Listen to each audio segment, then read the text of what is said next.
In today's lesson, we will cover a truly thrilling event. The Goblin Rebellion of 1752 and all its triumph and tragedy. But more specifically, we will address the devastating effects it had on the wizard milling industry.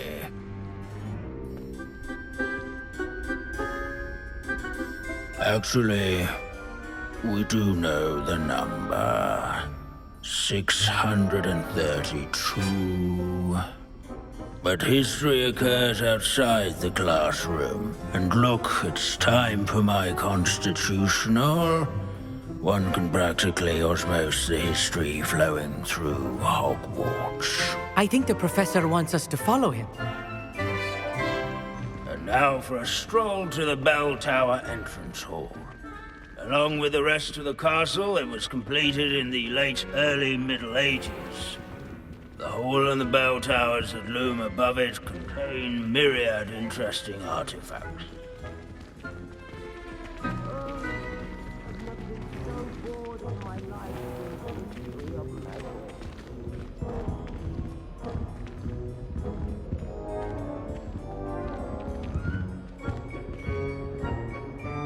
Good to see you again. Recovered from that nasty bout of dragon pox, have we? That wasn't me, Professor. I'm new here. Are you? Well then, welcome. No doubt you're eagerly anticipating my analysis of various wizarding councils, codes, statutes, and of course, goblin rebellions. Not all goblins are rebellious. Some venture into wizarding politics, such as Eargit the Ugly. Some are talented artisans, such as Bragbor the Boastful. Did you say Bragbor? I know that name. Lord Gok said he was an ancestor of Ranrock. Well known for his metalwork. I would imagine much of his goblin-wrought iron and silver has survived to this very day. Where were we? Oh yes. Back to our class topic for today. Grimbold Weft. Another notable historical figure. He's right nearby. Curious students can find him on display here in the bell tower entrance hall.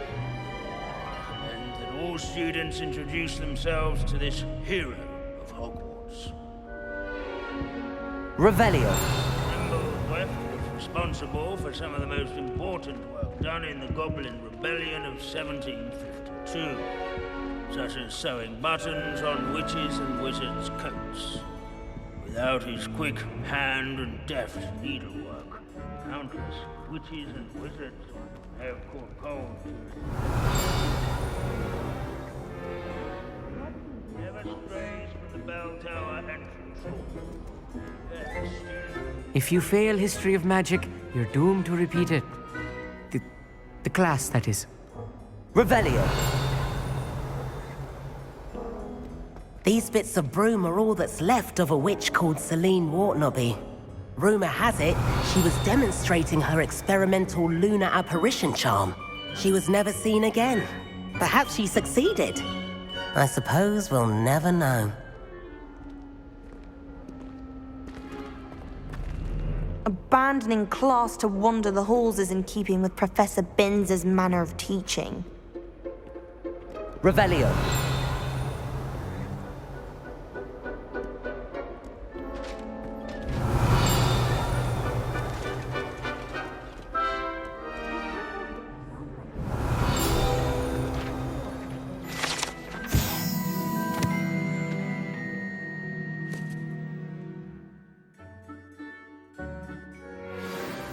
Oh yes, I see you found Grimbold Weft. Yes, I rather enjoyed seeking him out. The thrill of the scholarly pursuit. I know the feeling quite well. Now, let's turn our attention to the agreeability and general good nature of Sir Aphpuddle. He's also nearby. See what you can learn from him for your next assignment. Standing in eternal but symbolic watch over the bell tower is a retinue of loyal knights, or rather, statues. I've always said that travel broadens the mind. Keen-eyed students will spot the statue of Sir Aphpuddle of the cheerful countenance nestled among the ranks. Revelio.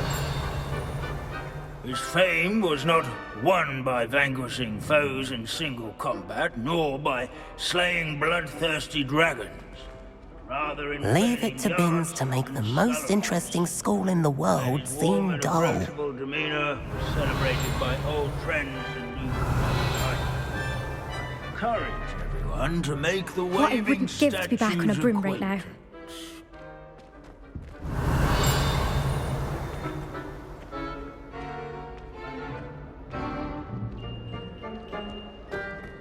In all the centuries that Hogwarts has existed, not once. Wagadu's history is, well, a bit different than that of Hogwarts, to say the least. Revelio. This is a centuries-old likeness of Pangadon. Fearless mouse hunter and devoted study companion. People have always loved their pets. I find that comforting.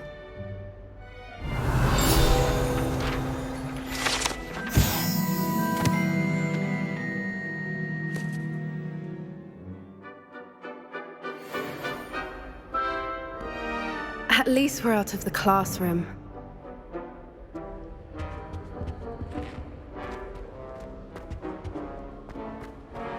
Our students often complain about the many... Where can I find that friendly knight you mentioned earlier? Oh yes, Sir Aphpuddle, or rather the statue of Sir Aphpuddle. It can be found amongst the other statues of knights.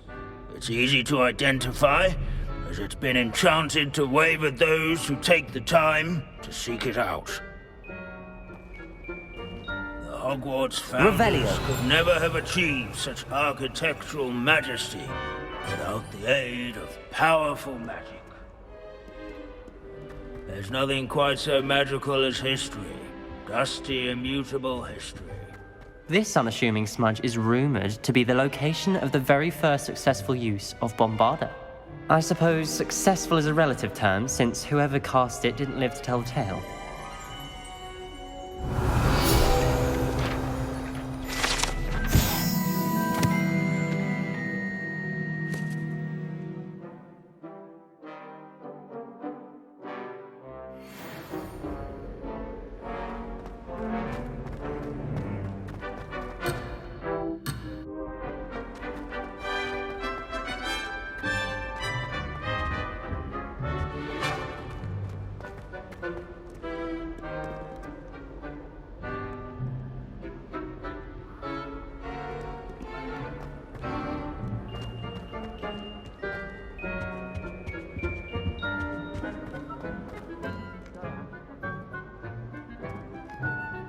Revelio.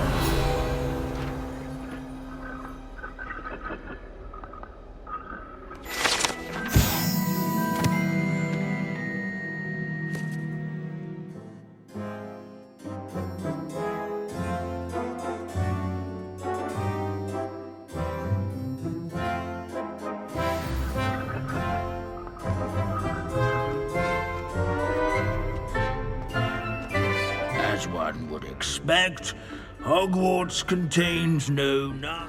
Professor Binns, I found the statue of Sir Aphpuddle. Ah, well done. Alas, Sir Aphpuddle's affability was his undoing. Died instantly trying to befriend a basilisk. Eye contact is not always to be encouraged. So beloved was he that even some goblins mourned his passing. Of course, that did not bode well with the rest of the goblins, most of whom could not abide mourning the loss of a wizard. Pity goblins and wizards can't get along. True. But imagine how dull my lectures would be without goblin rebellions to discuss. History does tend to repeat. It is a series of patterns, a thought both comforting and disconcerting. The wise student, such as yourself, will learn from it.